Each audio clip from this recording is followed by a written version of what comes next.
আন্দালিব রহমান পার্থ, আমরা জানি যে আপনার এক পকেটে একসময় ছুরি থাকতো। একজন রাজনীতিবিদের পকেটে ছুরি থাকা এটা কেমন কথা?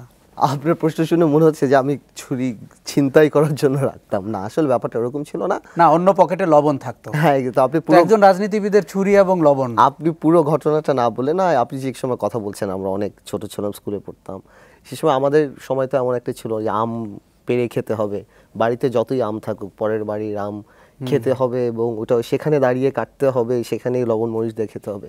তো সেই টেন্ডেন্সি থেকেই রাখা। কিন্তু ধানমন্ডি এলাকার এই যে লবণ নিয়ে থাকা অথবা অন্যের গাছের আম, নিজের গাছে অনেক আম থাকা সত্ত্বেও রাজনীতিবিদ পার্থ এখান থেকে কি শিখেছে, কি দেখেছে? দেখুন, আমাদের তো আর ফেসবুক এরা ছিল না আমাদের সময়। আমাদের সময় পাড়া মহল্লা, বড় ভাই ছোট ভাই, আমরা সবাই একজন আরেকজনকে চিনতাম, আমরা আড্ডা মারতাম, আমরা বের হব, আমরা ফুটবল খেলবো, আমরা ক্রিকেট খেলবো, আমরা পরের বাড়ির আম খাবো এবং পরের বাড়িতে ঢুকে যাব হঠাৎ করে, অথবা ঘুরে ধরতে ধরতে পরের বাড়িতে ঢুকে যাবো। এটা আমাদের জন্য নর্মাল ব্যাপার ছিল। তো আমার মনে হয় যে নো রিগ্রেটস, এটাই আমাদের এখান থেকে আমরা অনেক শিখেছি। এবং আমার মনে হয় আজকে যে রাজনীতি করতে পারি বা সব ধরনের সব শ্রেণীর মানুষের সাথে মিশতে পারি, আমার মনে হয় সেটা ওখান থেকেই স্টার্ট। সেই দুরন্ত শৈশব, তার পরবর্তীতে ইংল্যান্ডে পড়াশোনা, এখন জাতীয় সংসদ সদস্য, এই তিনটাকে কিভাবে রিলেট করেন? আমার মনে হয় এই তিনটা আসলে দুরন্ত বললে ঠিক, মানে সাংঘাতিক দুরন্ত। হ্যাঁ, আমি মানে আজকে এই টিভিতে যারা অনুষ্ঠান দেখছেন, আমার আত্মীয় স্বজন, আমার বন্ধু বান্ধব, ধানমন্ডিতে আমার পাড়ার প্রতিবেশী যারা ছিলেন, তারা দেখে একমত হবে, হ্যাঁ আমি সাংঘাতিক দুরন্ত একজন ছিলাম। তো মানে দুষ্টু ছেলে যাকে বলে, সেটা ছিল আমার এইম ইন লাইফ। বাট একটা জিনিস ছিল, আমি আমার বাবাকে সাংঘাতিক ভয় পেতাম। আর আমি জানি বাবা বছর একদিন ধরবে, সেটা হলো রেজাল্ট, পরীক্ষার যেদিন রেজাল্ট আসবে।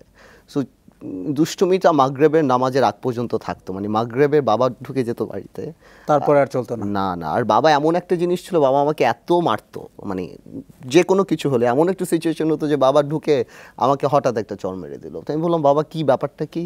বললো, নিশ্চয়ই সারাদিন তুই এমন কিছু একটা করছিস যেটা আমি জানি না।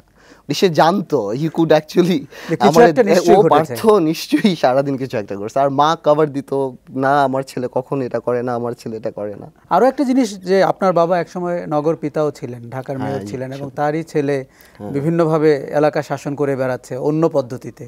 না, জিনিসটা আসলে আমাদের সময় কিন্তু ওই সিচুয়েশনটা ছিল না যে আমার বাবা মেয়র ছিলেন এই জন্য আই এম ডুইং দিস। আমার বাবা মেয়র না থেকে আমার বাবা অন্য কিছু থাকলে আমি ডানপিটে ছিলাম, ওর সাথে এর কোনো সম্পর্ক। হ্যাঁ, না, আমাদের সময় ওগুলি ছিল না যে my father is a mayor এই জন্য আমি এটা করছি।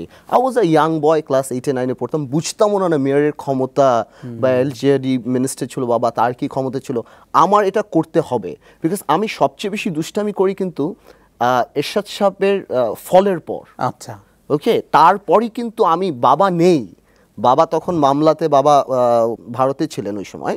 তো এই যে বাবা নেই, আই ওয়াজ ভেরি হ্যাপি যে বাবা নেই, এখন তো আমার যা আরো স্বাধীনভাবে অনেক কিছু করা যায়, এখন আমার যা ইচ্ছা আমি তাই করতে পারবো। So it had nothing to do with যে বাবা মেয়র ছিলেন বা এই জন্য, না, বিকজ এটা তো কোনো ওই টাইপের ছিল না। এটা ছিল যে আমি সব রাতে বোম ফুটাবো, এখন ফুটাতে তো আমাকে হবেই, আমি যদি না ফুটাই তাহলে তো হবেই না।